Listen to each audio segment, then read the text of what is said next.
నేనొక విశేషమైన గుణం గురించి చెప్తాను. చాలా మంది మనుషులు మలినాలు, వ్యర్థ పదార్థాలు, వ్యర్థమైన వస్తువులు, ఎన్నో అపద్రవాలు ఈ సాగరంలో వదిలేస్తారు. కానీ సాగరం దాని లోపల వీటన్నింటినీ ఒక దగ్గర కలిపి దాచుకోదు.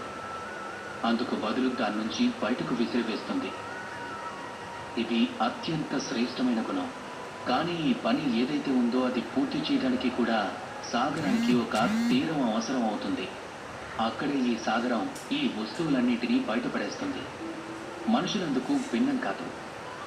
మనుషులకు కూడా ఒక తీరం అవసరం ఖచ్చితంగా ఉంది.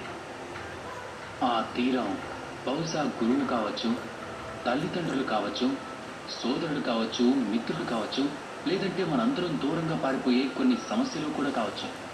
ఎప్పుడైతే మనం ఆ సమస్యల్ని ఎదుర్కొని వాటితో పోరాడతామో అంతిమంగా అప్పుడు మీరొక